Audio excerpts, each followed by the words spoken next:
Hey guys, this is Tara with Kittens, Weights, and Tarot, and today we're in my bathroom.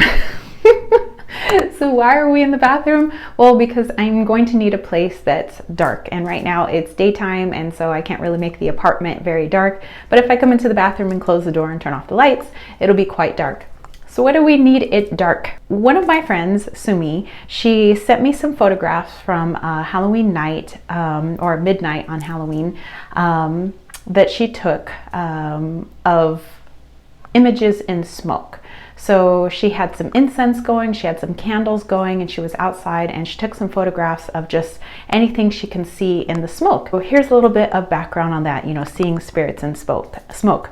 It is my belief that it takes a lot of energy for a spirit, ghost, whatever you want to call it, apparition, to do a full bodied apparition, make it appear to you, so that you could see it with your two eyes or with your third eye. It takes quite a bit of energy. Spirits are made up of energy. We're made up of energy. Our spirit is inside of our body, which is why we're powerful manifestors, is because we contain so much energy within ourselves. Since we're able to manipulate other things with energy, such as smoke's already in movement, it takes less energy for a spirit to manipulate that movement with its energy to be able to show its face or show an image or something like that. Same with like the flame, in a candle.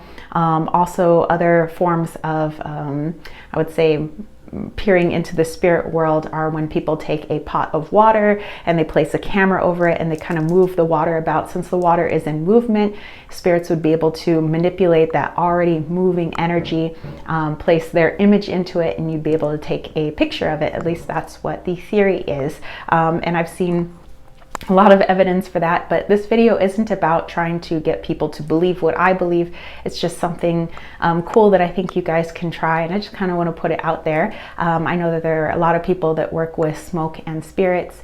Other ways that people try to connect with spirits is like through radio stations, like scanning through the radio stations quickly. And I believe that since there's already energy within the radio stations and voices and things like that, spirits then can take their energy and manipulate those voices because the energy is already there.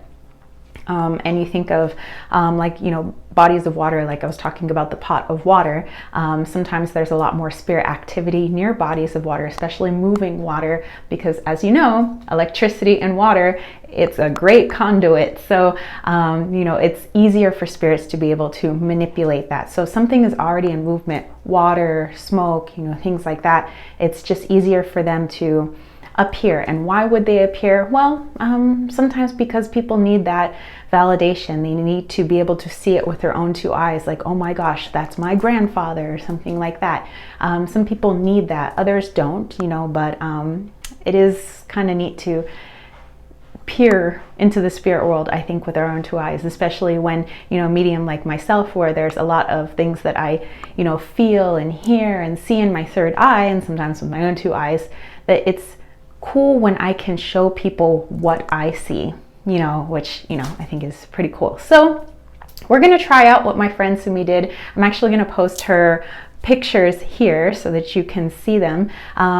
And I'll kind of do a little close-up with my computer, but she took a couple of photos, and these were the two that really stood out to her. One of them being a silhouette of a man, another one being of another man, and I saw another man in there, but she saw a teenager, but I saw, like a third person, and James was able to see a cat in both of them, and she has her cat that is crossed over, Kitty the black cat. So I think that was rather neat. So this is the first photo, and you can see she had her incense sticks going, she has her candles going, and maybe it worked better because I had a dark background, but here clearly you can see a face. You see the mouth here, the nose, the two eyes. That's like definitely somebody's face. She saw what she thought was a teenager down in here, but I see the profile of a man here. So this is mouth, mustache, nose, eyes closed, eyebrow, forehead, hairline. So that was pretty cool. And then just kind of scrolling up on her pictures, The next one that she found here was more like the silhouette of a man here, so head and shoulders, maybe a little pocket kerchief. I saw maybe a little something in here. Kind of felt maybe that we saw like a little kitten in here, and also off to the side here, like the two ears and the eyes, you know, possibly another face here, although it's like interesting, like a child, the two eyes. And then there was one off to the side here. To me, this looks like the profile of a skeleton or a skull. You know, the mouth, eyes, missing nose. So, I don't know, pretty cool. She had things outlined in here, so neat. But she had several candles set up, she had some incense set up, so I'm gonna try to recreate what she did. I'm actually gonna use my DSLR camera. I'm not gonna use a flash on here. I'm just going to try to, you know, adjust the ISO so it's bright enough but not too bright that it blows out, you know, everything in highlights. In post-processing, when I post the pictures for you guys, I'm going to try to maybe lower some of the highlights so it's not so bright, and maybe add a little bit of contrast, but that's the only tweaking I'm going to do of any photos. If anything turns up, I'll post them anyway, even if I don't find anything, just so you guys can take a look. And also, I have one picture left in this roll of Hello Kitty film. This is actually an instant camera, so I think that would be really fun to use as well. So anyway, let's see how we do. So I'm going to be sitting on the floor, and yeah, let's go for it. Okay, so I have everything set up kind of like my friend did. So I have some incense sticks going here just so that it would create some smoke. I have some candles in the background just to kind of illuminate that smoke. I have my DSLR ready to go. I have it on, let's see, what function do I have it on? It is, I have it open at 4.5. The ISO is set to 2000. I know it's a little high, probably going to be grainy, but that's okay because we're really just looking for images, not crisp, clear quality. And I do have the shutter speed down to 100, just to kind of brighten it up a little bit. Although maybe I'll crank it up if it's too bright. And then of course I have my Hello Kitty camera here. So what I'm doing right now is I'm just kind of calling in spirits. Of course I feel them around me all the time, but hopefully we can capture their images on film. So yeah, here we go. This incense isn't too smoky, so I don't know, it's gonna be kind of hard to capture this smoke here.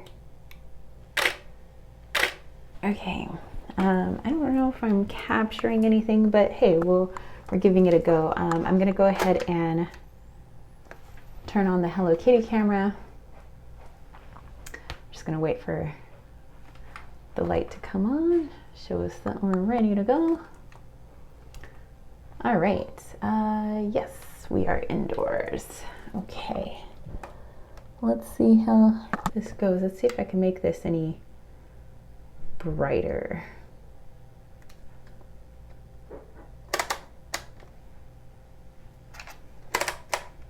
Well, yeah, we'll go with this. Let's see how it does.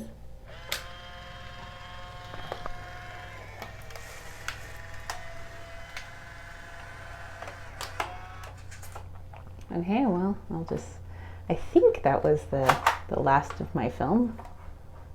Believe so. Yep, I am at 0. Okay, well, it's already dark in here, so that should be pretty easy to develop. Okay, I'm gonna snap a few more pictures here.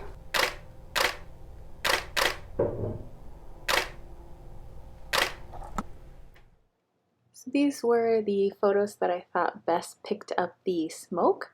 And I decided to go with black and white, and I lowered the black color and I upped some of the highlights just a little bit and added some contrast just so that they're easier to see. And then I zoomed in a bit. You can see it's a bit grainy because I had the ISO turned up. But you know, I don't really see anything in these photos, but if you guys want to pause and kind of look at these up close and Let me know if you guys see anything. I mean, I definitely see some dancing smoke around the flame, but yeah, I mean, this was a fun activity. So anyway, I don't think I caught anything on film, but you know, it's fun to try. And actually, I think it would have worked a lot better had I had a dark background. So like my friend Sumy, she was outside at night, and so hence it's a dark background. It's much easier to see something illuminated that's kind of white against a black background. So would have worked better, like duh. But you know, I gave it a go. I also have my Polaroid here. It didn't really pick up anything, but you know, it's still a cool picture anyway, I guess. But yeah, I mean, I have the pictures up there if you guys want to, you know, pause it and see if you guys see anything, but I couldn't really see anything. But yeah, I mean, like I said, it's fun to try these things, you know, try it out with the pot of water, try it out with, you know, candles and incense or smoke, with a dark background. And yeah, just, you know, I think communicating with spirit can be an awesome experience. Don't forget to always make sure that you are grounded, make sure that you are protecting your energy. Oftentimes, you know, spirit does like to latch on to our energy in order for it to do its thing. So just make sure that you guys are protecting yourselves, and really getting to know your own energy. Once you know your energy signature, it's much easier to kind of determine when you know something is coming into interference with your own energy, or something doesn't feel quite right. You know, some spirits out there are what I consider trickster spirits. They're not actually, you know, our loved ones, but they try to come across as such. But it's easy to determine who is and who is not genuine, if you do know your own energy, and understanding that something doesn't feel right or that feels genuine. So it takes, you know, a bit of practice. I hope you guys have fun with this. And yeah, so happy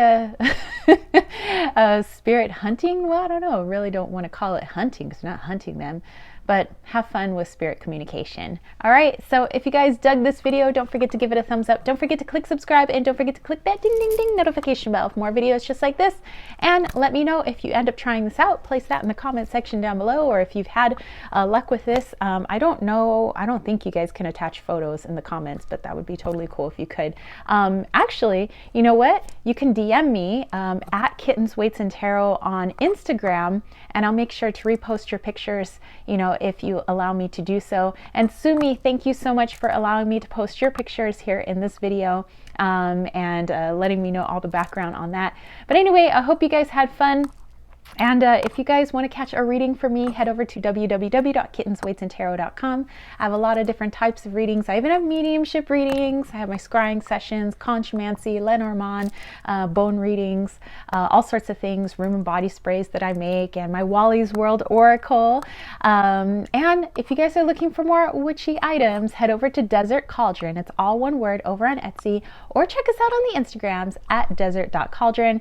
Desert Cauldron consists of myself and James over at Light of Riga. We have a lot of unique, one-of-a-kind witchy tools. Many of them are antiques, so well over 100 years old, that we've kind of repurposed into something magical. So definitely go check that out. Come dance in the desert with us over at Desert Cauldron. All my other information is down below for my newsletter, my Leon Mystery School, where I teach Mayan astrology, and my Patreon homies, and all kinds of other things. So anyway, I will catch you spiritual homies later. Peace, love, and chicken grease. Peace out.